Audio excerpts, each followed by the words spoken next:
अब जो हम करते हैं क्वेश्चन नंबर 4 को हल। 4 में क्या दिया गया है, भूमि के एक बिंदु से जो मीनार के पाद बिंदु से 30 मीटर की दूरी पर है, मीनार के शिखर का उन्नयन कोण 30 अंश है, मीनार की ऊंचाई ज्ञात कीजिए। आइए इस चित्र में देखते हैं।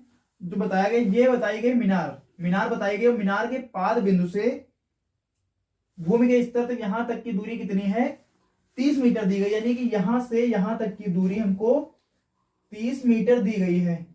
और हमसे पूछा गया है मीनार की ऊंचाई अर्थात लंब की ऊंचाई पूछी गई है। तो हम कैसे निकालते हैं, आइए हल करते हैं इसको। सबसे पहले जो दिया उसको लिख लेते हैं हम। क्या क्या दिया गया है, मीनार ए बी जो है, ए बी ये हमारी मीनार है, ए बी हमारी मीनार है, जिसको हम लंब भी बोल सकते हैं, है ना, इसको हम लंब भी बोल सकते हैं। फिर नीचे देखेंगे हम, बीसी दिया है, बी सी जो कि भूमि स्तर है। क्या है, भूमि स्तर, जिसे हम आधार भी बोल सकते हैं ना, ये हमारा आधार हो जाएगा। और क्या बचा है, एसी बचा है, एसी हमारा दिया है कर्ण, एसी क्या हो जाएगा, कर्ण हो जाएगा। और हमको जो मान दिया गया इसका मान दिया गया है हमको 30 अंश का, कितना, 30 डिग्री। जो हमको थीटा का मान दिया गया है वो है हमारा 30 डिग्री। तो यहां पर हम लिखेंगे कोण C बराबर 30 अंश, इसी को हम बोल सकते हैं थीटा। क्या बोल सकते हैं, थीटा बराबर कोण C यानी कि 30 अंश। अब इसको आइए हल करते हैं हम। तो यहां पे लिखेंगे हल, तो लिखेंगे समकोण त्रिभुज,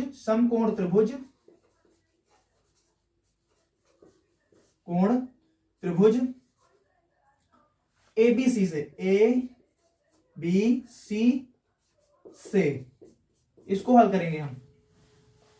तो हम देखेंगे यहां पर हमको आधार दिया है और लंब निकालना है, आधार दिया है और लंब निकालना है। क्या दिया है, आधार दिया है और लंब निकालना। तो आधार बटे लंब किस में आता है, आधार बटे लंब, तो इसमें आ जाता है tan में आ जाता है, tan में किस में आता है, tan में आ जाता है, लंब बटे आधार या आधार बटे लंब tan में आएगा। तो यहां पर हम क्या लगाएंगे, tan थीटा बराबर क्या होता है, आधार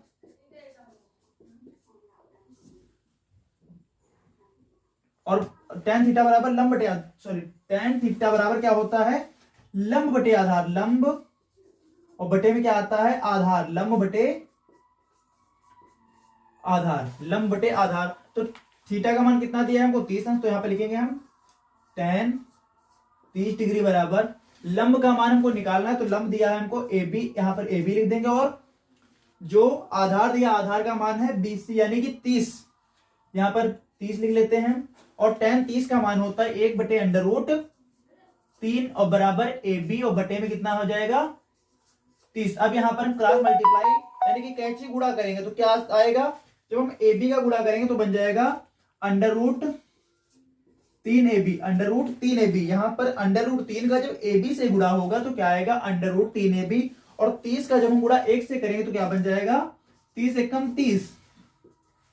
अब आगे हम ये इसको सॉल्व करते हैं। तो AB बराबर इधर 30 लिखा, 30 हो जाएगा। और जो हमारा एक साइड गुणे में होता है, जब हमारा पक्षांतर होता है तो गुणे की चीज हमेशा बटे में जाती है, तो यहां पर √3 आ जाएगा। और हमने आपको पहले ही बताया कि √3 या फिर कोई भी अंडर रूट की संख्या जो होगी हमारी बटे में कभी भी नहीं हो सकती है, अपरिमेय संख्या कभी भी बटे में नहीं हो सकती है।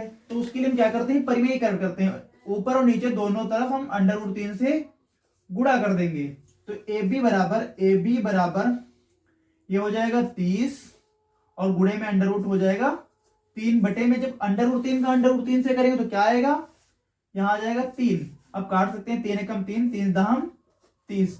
तो AB बराबर कितना आ जाएगा, 10 √3। ये आपका AB यानी कि लंबी या मीनार की ऊंचाई कितनी आ गई, 10 √3 मीटर, ये मीनार की ऊंचाई हो गई।